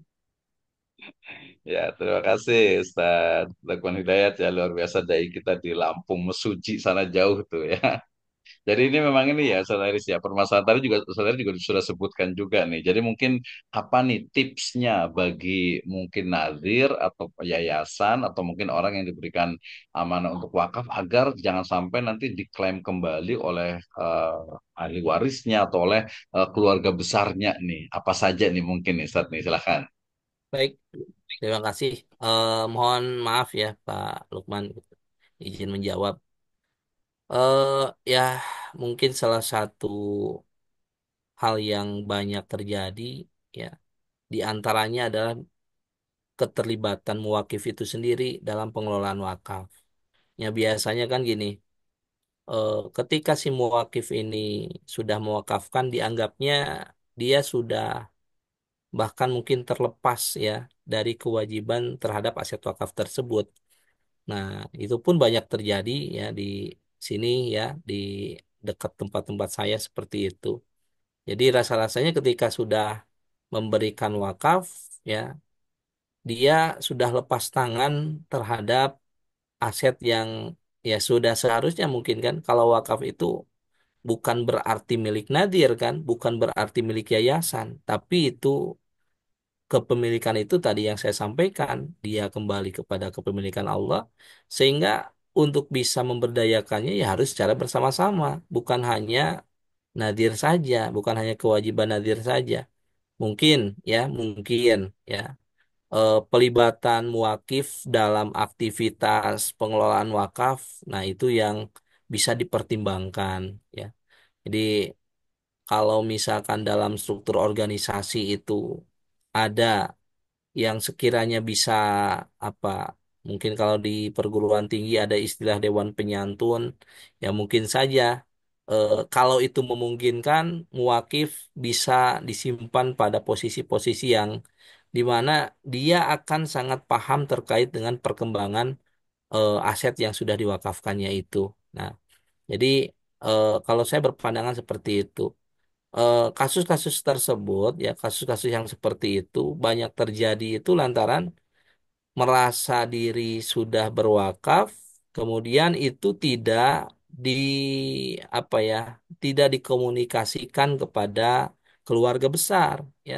Karena anggapannya itu adalah ibadah yang ya cukuplah mungkin dia hanya mengetahui antara si muakif dengan pasangannya saja misalkan sementara sampai ke anak-anaknya ini tidak terkomunikasikan dengan baik. Nah, sehingga itu yang harus di apa kalau pendapat saya yang harus bisa disinergikan mungkin ya dikolaborasikan. Nah, pasalnya kalau itu keduanya antara muakif dengan nadir itu sama-sama ikut terlibat dalam pengelolaan wakaf, ya saya rasa mungkin ada komunikasi yang mungkin bisa terjalin dengan baik sehingga potensi-potensi pengambil alihan wakaf itu bisa diminimalisir gitu. Nah, jadi itu bukan hanya terjadi di Lampung saja ya Pak ya gitu kan. Di tempat saya pun ada yang seperti itu ya. Ada yang seperti itu karena yang saya lihat memang tadi muakif itu tidak terlibat secara aktif dalam pengelolaan wakaf. Ya minimalnya kalau ada keluarganya mungkin itu bisa bisa apa bisa ikut dilibatkan ya dalam bentuk apapun ya, atau misalkan kalau dalam apa kalau dalam tata kelola wakaf ya yang kemarin disampaikan oleh Pak Hendy Tanjung itu WCP, wakaf prinsipal itu ya salah satunya adalah eh, prinsip transparansi dan akuntabilitas gitu kan. Nah, itu bisa menjadi salah satu poin eh, dalam pengelolaan wakaf. Itu saja mungkin Pak Lukman. Maka Pak Kan Dr. Misro ya. kalau mau menambahkan, Oke, terima kasih udah panjang kali lebar itu sebenarnya. Tadi jadi mungkin tapi tadi perspektifnya adalah internal dari wakif dan keluarga besar. Itu nanti ada implikasi lain. Saya mau kok kita ngobrol aja ya lebih diskusi menarik ya. Kalau saya lebih dari sisi legal formalnya ya. Jadi ketika memang tadi ada lembaga, yayasan atau perorangan yang diberikan amanah untuk mengelola objek wakaf ya, berarti dia sebagai nadir, maka mestinya segera diurus tuh surat-suratnya ya, akta ikrar wakafnya, ya kemudian juga sampai kepada nanti sertifikat wakafnya. Sehingga nanti kalau sudah tanah objek itu sudah memiliki sertifikat wakaf, maka dia kan tidak boleh menjadi agunan di bank dan juga dijual belikan juga sudah tidak boleh. Jadi secara legal formalnya baik itu yang perorangan, lembaga ataupun yayasan sebaiknya itu mengurus untuk surat-surat dari objek wakaf itu agar menjadi betul-betul sudah bersertifikat wakaf. Ya memang ada biayanya, itu tugas dari Nazir tentu saja untuk bagaimana agar bisa produktif. Nah ini menarik nih Ustadz nih ya. Jadi apa namanya, memang itu banyak kasusnya dan rata-rata ini kalau kalau di Jakarta di Jabodetabek itu lebih lebih tragis lagi gitu ya, di mana saya melihat dengan mata kepala sendiri musola di pinggir jalan gitu ya. Kemudian suatu saat saya lihat tuh musolanya udah nggak ada, udah dibongkar musolanya gitu ya. Kemudian itu wakaf, kemudian sekarang menjadi dealer motor, bengkel motor gitu ya. Sebelum aduh ini dari tadi masjid musola gitu untuk sholat orang lewat jadi apa bengkel motor, ini sayang sekali. Kemudian di tempat lain juga banyak sekali. Nah, salah satunya kalau saya lihat itu adalah dari sisi ini apa artinya itu dari sisi legalitasnya gitu. Jadi usahakan agar objek wakaf itu yaitu memiliki sertifikat. Jadi tinggal datang ke kantor urusan agama untuk mengatur bagaimana mekanisme menjadi memiliki sertifikat wakaf. Oke ya. ya. Ini Terima saya kasih, kita menambahkan undang yang sedikit, lain Pak. ya. Menambahkan Boleh, sedikit. boleh. Mhm. Eh, ini kebetulan ada dua lokasi ya. Jadi Mhm. yang kebetulan di saya di sini itu Mhm. secara secara apa ya mungkin secara pengelolaan muakif ini ikut terlibat aktif, Pak. Jadi Mhm. beliau mungkin ya secara literasi perwakafannya juga mungkin sudah Kurang. paham ya. Jadi sampai dengan tahap pensertifikasian ya Mhm. itu ditanggung oleh muakif gitu kan. Oh, Masya Allah, Nah, udah paham jadi berarti udah tahu ah, gitu ya. Jadi niat jadi ya. sampai tahap pensertifikasian bahkan apa namanya untuk pembangunan pun ya beliau bahkan ikut mencarikan ya relasi-relasi Mhm. terdekatnya ya untuk berkontribusi dalam pembangunan itu. Nah, di sini ada dua yang kebetulan ada dua sekolah ya yang saya ikut terlibat di sana. Ya salah Mhm. satunya itu diantaranya adalah melibatkan muakif dalam proyek-proyek itu. Jadi kita ketika menerima wakaf itu menyampaikan bahwa ya kita sebagai nadir ya disampaikan saja, bukan bukan menerima titipan begitu saja gitu kan. Kita Mhm. tugasnya bersama-sama dengan muakif untuk ikut ikut ya berperan aktif dalam memberdayakan wakaf itu sendiri. Jadi kalau misalkan wakafnya itu kemudian Mhm. tidak apa tadi stagnan gitu kan, tidak ada Mhm. kegiatan apapun, kan akhirnya yang mungkin secara jariyatun sodakohnya itu tidak sampai kepada Mhm. muakif itu. Nah, itu yang Iya. perlu disampaikan juga kepada muakif itu. Jadi ketika muakif bisa paham betul sampai pada tahap itu, nah support untuk lain-lain ya termasuk misalkan mencari donatur juga itu kan Mhm. untuk pembangunan eh, sarana wakaf itu juga dia ikut mencari gitu. Itu pengalaman saya seperti itu, Pak. Oke, luar biasa ya pengalamannya nih, Seth. Pengalamannya memang sangat banyak sekali dia, Bang nih. Nah, tapi menarik, Seth nih. Kalau pengalaman tadi kan memang positif ya. Dalam artian itu memang orang yang memberikan wakaf, kemudian dia bertanggung jawab untuk mengelola dan lain sebagainya, sampai kemudian bisa produktif. Jadi memang istilahnya itu niat banget lah gitu ya. Ya, Niat banget untuk mewakafkan gitu. Jadi untuk ngurus sampai semua. Tapi ini justru menarik, Seth. Ini kita buka-bukaan ya. Itu justru kadang tadi yang negatifnya juga banyak terjadi banyak. ya, sebuah realitas bahwasannya justru ya ini banyak sekali nadirnya itu adalah keluarganya.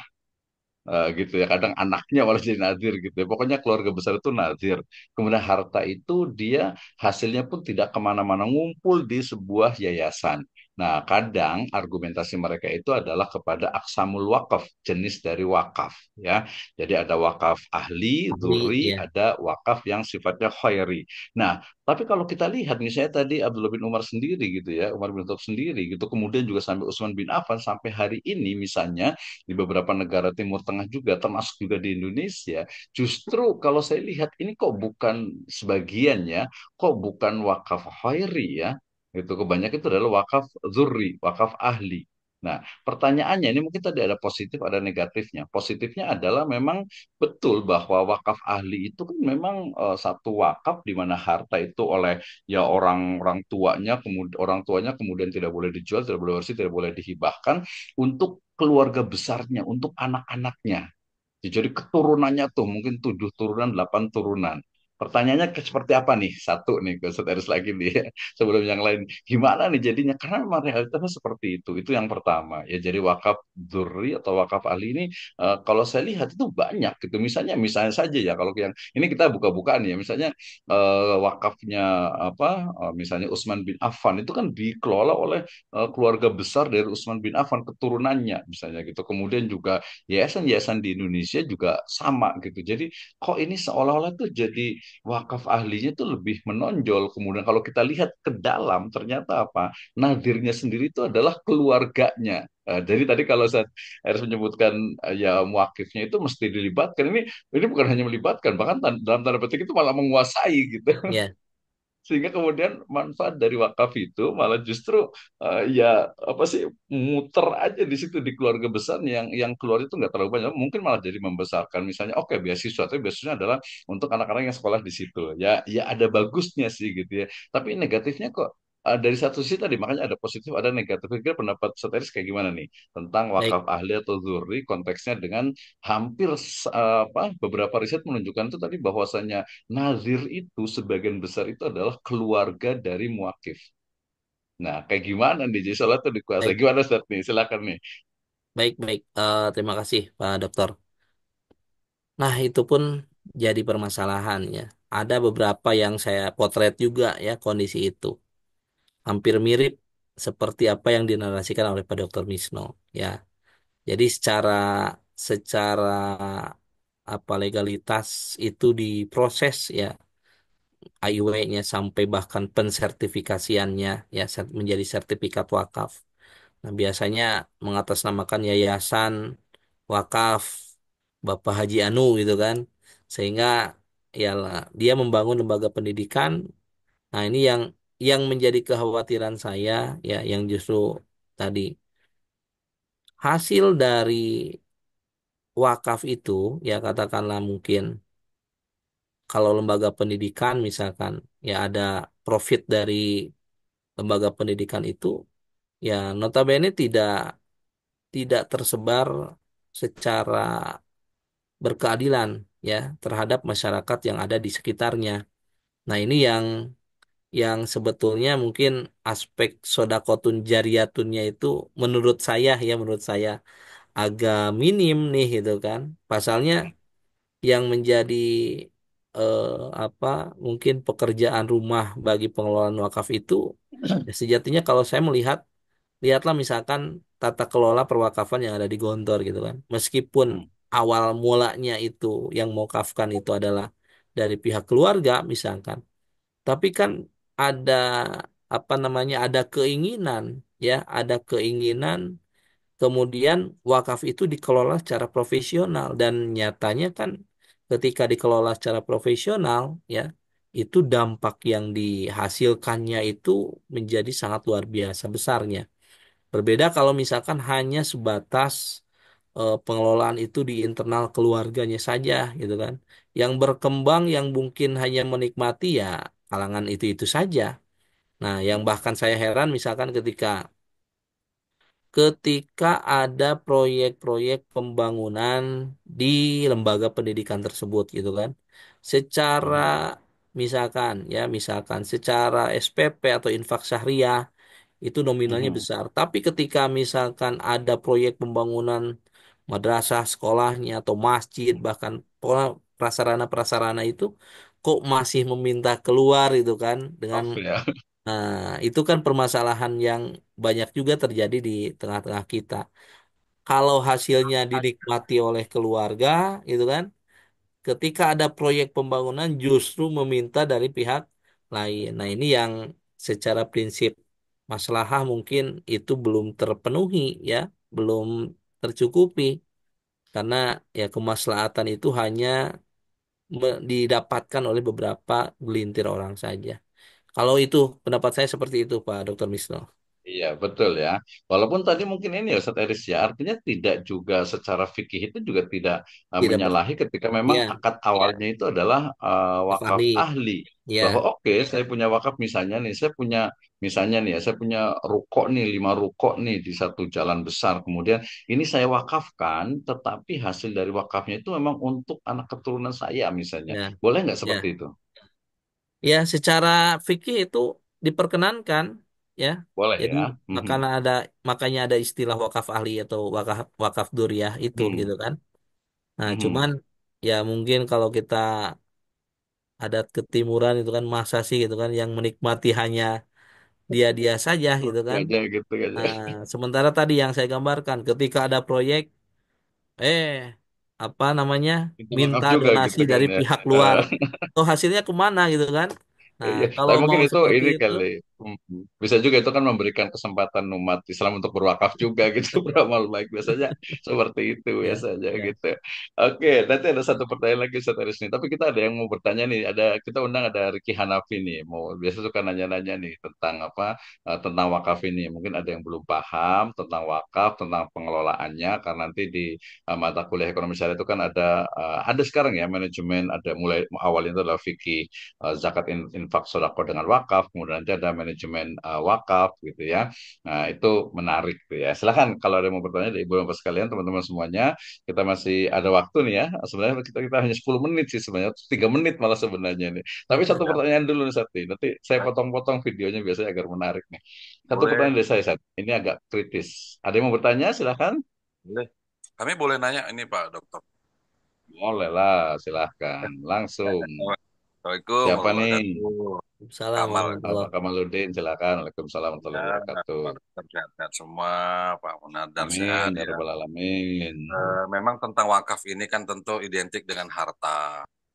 Ya, ini saya eh, ikut cawi-cawi aja ini Pak Dokter karena asik Ini juga udah ini jadi narasumber nih pembicaraan ini. sebenarnya Pak Karena Kamaludin ini. Udah pengalaman sebenarnya nih. Gak apa-apa, silakan Pak Ustaz. ya, jadi memang zaman Nabi itu pada saat perang Uhud itu kan sudah hampir menang kita ya pada saat perang Uhud itu. Rasulullah itu sudah berpesan kepada pasukan Snever itu apapun yang terjadi pasukan Snever jangan turun ya gitu lah kalau bahasa-bahasa kita ya. Iya, Tapi pada betul. saat itu eh, hebat banget itu ya Khalid bin Walid and the gang waktu itu dia jajarkan itu semua ghanimah itu sehingga pasukan Snever itu tergiur karena kita sudah hampir 90% lebih menang ya dalam pada saat perang Uhud itu. Mhm, Jadi betul. Mhm, ini kan menunjukkan salah satu bahwa ini sahabat Nabi loh yang langsung gurunya Rasulullah SAW itu masih tergiur dengan materi gitu ya. mhm. Nah, jadi sampai pada saat itu babak belur seperti Talha bin Ubaidillah itu seperti tameng Rasulullah sampai apa kalau mau lihat para suhada yang masih hidup maka terlihat atau berbeda. Karena memang kondisi saat itu memang sangat-sangat riskan sekali ya bahkan sahabat banyak gugur itu karena memang Chaos salah ya. satu Mhm, penyebabnya itu pasukan Snever itu turun itu. Jadi di sini masalah harta ini masalah klasik ya karena di zaman Nabi pun sekaliber para sahabat ya itu seperti itu kondisinya. Apalagi kita saat sekarang ini mhm, ada sebuah lembaga itu saya dialog lah dengan lembaga besar ya di Jakarta. Itu di 1 tahun itu bisa menerima hampir ratusan eh, wakaf ya, baik itu sekolah, baik itu masjid dan sebagainya. Karena lembaganya lembaga besar. Dan mereka bilang itu ternyata kami terima itu dari ratusan itu 80% yang kami terima wakaf masjid, wakaf sekolah, lembaga pendidikan itu 80% itu bermasalah semua katanya. Hmm. Jadi sekarang ini tahun ini kami tidak menerima wakaf apapun. Kenapa? Karena nggak tahu masalah wakaf itu diterima, kami terima, ujung-ujungnya kami dipanggil ke persidangan katanya. Karena rupanya permasalahannya klasik tadi Pak apa ya Pak Uner tadi adalah bentrok antara apa namanya ahli dari pewaris tadi itu, pewakaf tadi ya, pewakaf tadi itu bentrok antara satu dengan lain dan pewakaf kemudian satu punya istri dua ketiga anak dari istri pertama kedua juga ingin juga nimbrung karena jadi sudah versi saya kalau menurut saya ini ya dengan kondisi sampai ratusan mereka nerima dan 80% itu dari masjid lembaga pendidikan yang sudah bagus masjid raya kemudian lembaga yang sudah jalan bahkan dijual semua di Jonggol itu ada sebuah lembaga juga dijual plus semua guru-guru udah jalan semua dijual jadi masalah harta ini menurut saya juga ada juga memang ayat itu nggak semuanya anak-anak itu dalam kondisi memang paham ya walaupun kita sudah kuat legal standingnya KUA-nya kemudian BWI-nya semuanya sudah kuat tapi terkadang ada juga kasus-kasus yang memang anak-anak itu ekonominya itu gonjang-ganjing nggak sama dengan orang tuanya makanya kan ada ayat wal yakhshaladzi law taraku min khalfihim dzurriyyatan dha'afan khafu 'alaihim falyattaqullaha wal yaqulu qawlan sadida itu artinya takut di situ kalau Ibnu Katsir lebih cenderung ekonominya lemah keturunan dalam kondisi lemah ekonomi fisiknya kesehatan dan ada sebagainya jadi memang tidak ada salahnya juga dengan seperti ini ketika mewakafkan kepada nazir kemudian legal standingnya kuat dan sebagainya tapi dengan kondisi semacam itu bahwa dia punya keturunan juga si nazir juga welcome juga usaha karena usaha apa namanya apapun yang dia terima itu adalah dari pewakif yang keluarga-keluarganya itu mungkin yang memang kompeten di bidangnya mungkin dilibatkan dan sebagainya tanpa apa tapi diakad jelas gitu ya karena masalah harta ini seperti itu kondisinya bahkan kami sendiri dari sebuah pesantren terbesar ya di Sumatera Utara itu pecah jadi pendirinya itu memang kita kan ke Gontoriun ya tapi anak pewakif tadi itu semua guru-guru udah babak belur perintisnya kemudian para anak-anak pewakif ini ingin menguasai kantinnya, ingin menguasai apanya gitu. Jadi guru-guru yang sudah mendirikan pesantren yang asetnya sudah ratusan juta dan sebagainya, jadi anak-anak wakif ini juga ingin nimbrung. Ya udah kalian yang ngajar aja, tapi kami yang megang kantinnya, megang apa karena muridnya sudah ribuan. Nah, jadi mungkin kita ambil dua mungkin artinya dari segi legal standing kuat ke nazirnya tapi tanpa di situ menafikan keberadaan keturunan-keturunannya itu ya memang karena kondisi ekonomi juga karena kalau umpamanya mereka layak kompeten dari segi apa kenapa tidak seperti itu karena apapun ceritanya dia manusia itu akan terbelalak wala tamudana aina kayak nabi azwaja minhum pasti orang akan ya jadi ayatnya seperti itu pasti ada pelakunya tapi ini versi saya aja ini Pak Dokter Misno Pak karena banyak ini kasus ini bukan kasus-kasus di Indonesia karena udah zaman Nabi itu seperti itu kalau sudah maju Iya, dikit orang betul. akan melihat di situ wah luar biasa ini Iya, sementara betul. dia baru nerima punya bapak gue ini sementara dia udah nemu gitu apa nerima banyak wah dan sebagainya saya rasa itu sekedar nimbrung-nimbrung aja ini menghangatkan suasana Pak Dokter hatur nuhun ini Oke, Assalamualaikum tenang Ustadz Assalamualaikum Kamaludin nih. warahmatullahi Nih wabarakatuh. beliau, saya agak lupa ini, beliau masuk S2 sama Ustadz juga, padahal udah senior Kiai ini di daerah Sawangan atau Depok kalau nggak salah itu. Saya agak lupa ini ya. Terima kasih banyak Ustadz Kamaludin. Kemarin kita diskusi lagi ya. Tadi sebenarnya sih tadi kalau mau kaitan dengan keluarga, sebenarnya sudah ada solusinya tadi itu yaitu tadi wakaf ahli dengan zuri atau mungkin ada juga dia wakaf khairi, tapi kemudian dengan syarat tadi oleh wakifnya ini boleh nggak nih Ustadz ini nanti nih ya? Ketika saya mau mewakafkan nih gitu khairi lah gitu tapi mohon misalnya nih ya 50% nih produktivitasnya dikasih ke keturunannya tuh 7 turunan gitu misalnya gitu. Itu menarik tapi silakan Zat. Harus komentar mungkin 1-2 menit ya karena nanti kita sudah lewat nih waktunya nih. Ya, baik, terima kasih eh, Pak Misno dan Pak Kamaludin. Nah, saya rasa itu tadi yang sudah saya sampaikan juga ya, bahwa ya diantaranya kalau memungkinkan keterlibatan muakif dalam pengelolaan wakaf, ya selama itu disepakati dan tadi tidak keluar dari aspek kemaslahatan, ya saya rasa sepakat dengan Pak Kamaludin, ya ikut-ikut saja gitu kan, terlibatkan saja. Nah, pasalnya itu ya diantaranya tadi untuk menjaga keberlangsungan keluarga juga kan tidak menjadi persoalan sebetulnya ya. Toh Ya, kalaupun misalkan itu menjadi bagian dari mauquf alaih, ya penerima manfaat dari wakaf itu sendiri, ya itu menjadi satu kebolehan ya selama tidak bertentangan kan dengan nilai-nilai syariah yang apa yang pokok itu kan.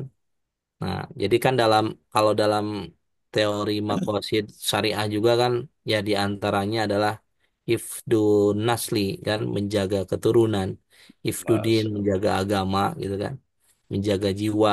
Nah, itu diantara hal-hal yang pokok yang perlu kita jaga juga ya, terutama dalam pengelolaan wakaf juga sama seperti itu.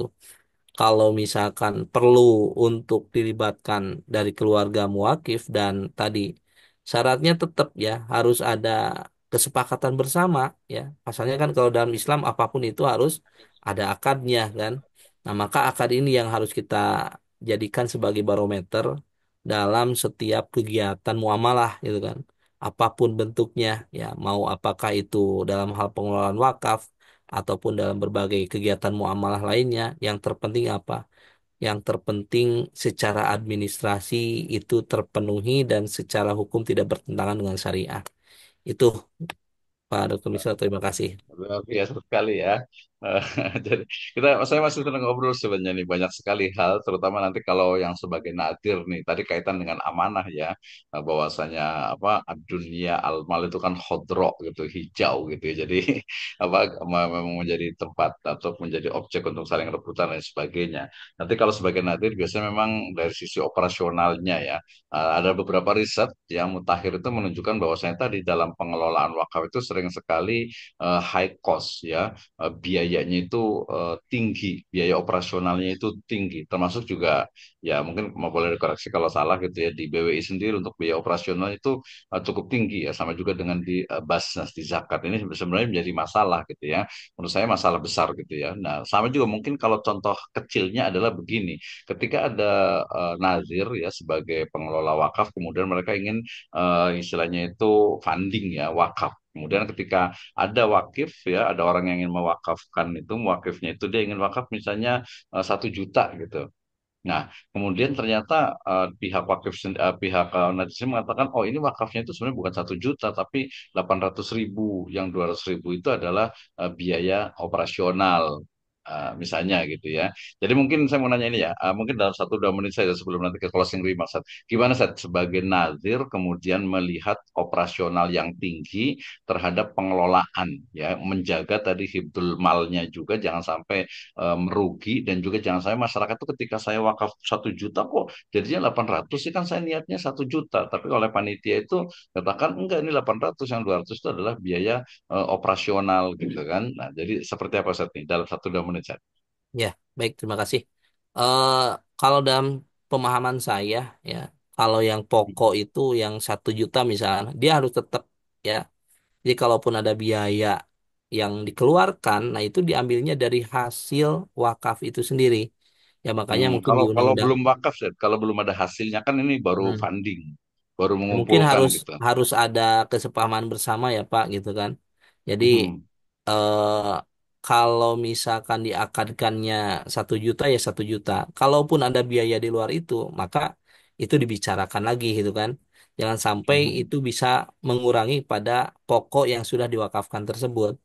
Nah, hmm, kalau dalam pengelolaan wakaf yang produktif kan bagi nadir diperkenankan ya mengambil dari sekitar 10%-an kalau tidak salah di undang-undang itu kan, dari ini 10% itu dari dari pokok hasil wakaf atau dari dari hasil hasil kan? ya dari Kalau hasil belum hasil wakaf. kan hasilnya belum ada gitu. Mm. Ya makanya itu harus harus dipahamkan ya kepada Oh, muakif. Jadi kalau misalkan ada biaya ya itu harus di luar dari apa yang diwakafkan gitu kan. Nah, betul. makanya saya lebih sepakat seperti itu, Pak. Jangan sampai dari pokok yang sudah diwakafkan itu nilainya justru menjadi berkurang lantaran tadi besarnya biaya apa namanya biaya yang dikeluarkan oleh nadir. Makanya antara zakat, infak, sodakoh dan wakaf itu sebetulnya tidak bisa dipisahkan antara satu dengan yang lain gitu kan. Bisa Hmm. saja Hmm. nanti ya dari pengelolaan wakaf itu kalau tadi belum profitable si wakaf tersebut, Hmm. nah itu bisa diambil solusinya dari infak atau sodakoh gitu kan, untuk bisa menutupi biaya operasional dalam pengelolaan wakaf itu sendiri. Nah, di sini harus ada integrasi ya antara JIS Hmm. dengan wakaf gitu kan. Nah, kalau wakaf karena sifatnya investasi jangka panjang, ya maka kalau di tahun-tahun pertama mengambil infak sodako untuk kepentingan biaya operasional, nah saya rasa itu tidak menjadi masalah, tidak menjadi soal gitu kan. Kecuali kalau misalkan itu sudah bisa mencukupi keseluruhan biaya yang timbul dari pengelolaan wakaf itu, nah itu sudah saatnya wakaf itu memberikan manfaat yang sangat luas gitu. Artinya biaya operasional juga itu harus menjadi apa salah satu variabel yang diperhitungkan dalam pengelolaan wakaf. Itu pendapat saya, Pak. Oke, luar biasa sekali ya. Jadi ini saya lihat Saudara itu jadi pengen banyak nanya gitu karena di masyarakat itu banyak juga nih. Misalnya ini juga ada kebijakan kemarin gitu ya. Misalnya boleh nggak Ustaz hasil wakaf itu untuk orang non Muslim? Nah, boleh nggak Boleh kira-kira nggak nih? hasil wakaf Iya, untuk orang non-Muslim? iya. Jadi Kalau hasilnya, hmm, hasilnya, iya hasilnya hmm, kalau produktivitas dari wakaf. hmm, kalau hasilnya kan umum, bukan hanya masyarakat Islam kan? Ya termasuk jalan pun misalkan jalan ya ketika dimanfaatkan jalan itu merupakan jalan wakaf terus dimanfaatkan oleh orang non-Muslim, masa tidak diperkenankan gitu kan? Nah, Boleh saya ya rasa gitu ya. selama selama itu dalam dalam apa dalam tataran pemanfaatan wakaf ya, pemanfaatan wakaf dalam artian bukan bukan bukan menjadi mengurangi nilai ibadah wakaf itu sendiri kan? Karena yang Hmm. dimanfaatkan yang di apa yang dirasakan manfaatnya itu bukan hanya untuk umat Islam itu sendiri. Kalau Kalau misalnya saya untuk jadi beasiswa non Muslim misalnya gitu, hmm, untuk kalau beasiswa jangka panjang, siswa non Muslim. nah itu harus dilihat dari skala prioritas ya. Hmm. Nah, kalau misalkan masih banyak orang-orang Muslim yang apa namanya yang membutuhkan, ya lebih baik prioritaskan orang Muslim. Tapi kalau misalkan dalam rangka dakwah, ya dakwah kan di dalam apa namanya di dalam pendistribusian apa zakat ya, di dalam Tetap. pendistribusian zakat juga kan ada Mhm. yang namanya mualaf gitu kan. Nah, ini Betul, mah kalau betul. kalau kalau misalkan itu untuk mendorong adanya syiar dakwah untuk non muslim ya saya rasa mungkin itu masih masih diperbolehkan gitu kan. Kalau saya pendapatnya seperti itu. Oke, luar biasa ya. Baik, waktunya udah lewat panjang nih, Ustaz, ya. Saya senang nih, jadi banyak hal baru yang kita bisa dapatkan ya. Beberapa sekalian terima kasih ya. Ini luar biasa waktunya udah lewat 43 menit nih. Tapi ya, alhamdulillah ya, udah selesai. Mungkin terakhir dari Ustaz Aris ini terkait dengan closing remark ya, penutup dari materi hari ini. Mungkin dalam 3 sampai 5 menit mungkin menyimpulkan tadi. Jadi mungkin ada 4 permasalahan terkait dengan pengelolaan wakaf sekarang ini, boleh disebutkan tiga atau empatnya, kemudian solusinya itu seperti apa gitu ya Ya. dalam pengelolaan wakaf. Kepada beliau kami persilahkan. Baik, terima kasih sebagai closing statement bahwa memang di Indonesia ya khususnya lebih spesifik lagi di Indonesia. Jadi pengelolaan wakaf itu masih terkendala banyak hal ya di antaranya satu tadi literasi perwakafan di masyarakat yang masih belum merata ya. Dari aspek administrasi perwakafan juga masih banyak sekali ditemui kendala-kendala ya AIW yang tidak sampai di proses kemudian termasuk sertifikat juga tidak tidak tidak sampai diproses menjadi sebuah sertifikat sehingga itu menimbulkan banyak problem, banyak permasalahan yang terjadi di tengah-tengah masyarakat. Nah, maka salah satu hal yang mungkin bisa kita lakukan mulai saat ini kalau mengacu kepada wakaf core principle ya. Jadi termasuk di antaranya adalah tata kelola wakaf yang baik ya, good nadir governance. Nah, ini yang harus apa dimunculkan ya, yang harus menjadi sesuatu yang baru ya mungkin. Sebetulnya bukan baru gitu. Jadi bagi apa? Bagi nadir-nadir yang perseorangan ya, yang tradisional. Nah, ini menjadi sesuatu yang baru yang harus diacu juga ya. Pasalnya kondisi perwakafan saat ini itu persis seperti kondisi perzakatan beberapa tahun lalu gitu kan. Sebelum zakat itu menjadi instrumen yang apa namanya menjadi instrumen yang prospektif dan termasuk dalam hal pengelolaan ya. Kita lihat misalkan BWI saat ini kan seperti persis seperti Bajnas saat itu gitu kan. Nah, Hmm. Bajnas saat ini kan cenderung sudah sangat lebih baik gitu kan dalam hal Mhm. pengelolaan. Nah, saya pun percaya ya ke depan mungkin nadir-nadir ya bukan hanya nadir yang tadi termasuk kepada nadir profesional, tetapi nadir-nadir yang skupnya misalnya perseorangan misalkan ataupun nadir organisasi, ketika itu didorong untuk bisa lebih profesional ya terutama dalam hal misalkan kompetensi pengelolaan wakaf itu sendiri. Nah, minimal apa namanya kondisi-kondisi yang tadi, problem-problem yang ditemukan tadi itu bisa diminimalisir dengan sebaik-baiknya gitu. Nah, terakhir ada apa ada yang menarik ya yang disampaikan salah satu sahabat Jabir bin Abdillah kan. Nah, kata sahabat Jabir, tidak ada satupun para sahabat Rasulullah Shallallahu Alaihi Wasallam yang memiliki kemampuan kecuali dia telah berwakaf. Nah, artinya Mhm. ini harus mendorong kita semuanya ya, sekecil apapun kemampuan kita ya, atau sebesar apapun kemampuan kita, kalau ada niat untuk berwakaf, maka mulailah berwakaf mulai dari saat ini. Nah, tadi Pak Dr. Misno kan misalkan 1.000 rupiah pun itu bisa kita wakafkan saat ini gitu kan. Makanya mulailah sekarang ya itu sebagai sedekahun jariyah bagi kita semuanya. Demikian, terima kasih. Wassalamualaikum warahmatullahi wabarakatuh. Waalaikumsalam warahmatullahi wabarakatuh. Warahmatullahi Jazakallah wabarakatuh. khairan. Terima kasih banyak atas ilmunya, Ustaz Haris ya, luar biasa sekali. Dan teman-teman semuanya, ini waktunya sudah lewat ya. Intinya kita sudah mendapatkan ilmu yang cukup banyak terkait dengan wakaf ini. Ya, wakaf ini adalah salah satu dari instrumen keuangan syariah juga yang mestinya ke depannya itu akan semakin berkembang dan memiliki kontribusi positif ya untuk masyarakat, umat ya, bangsa dan juga negara. Mudah-mudahan dengan nadir-nadir yang semakin profesional, semakin tersertifikasi dan juga tadi biaya operasional yang tinggi bisa diminimalisir sehingga ke depannya wakaf ini akan semakin optimal dan membuktikan bahwasanya Islam itu adalah ya'lu wa la yu'la alaih. Syariat Islam itu adalah syariat yang memang membawa rahmat untuk semua. Demikian, wallahu alam bisawab. Kita tutup sama-sama dengan membaca hamdalah dan doa kafaratul majlis. Alhamdulillahirabbil alamin. Subhanakallahumma wa bihamdika asyhadu an la ilaha illa anta astaghfiruka wa atubu ilaik. Wassalamualaikum warahmatullahi wabarakatuh. Waalaikumsalam Waalaikumsalam warahmatullahi warahmatullahi wabarakatuh. wabarakatuh.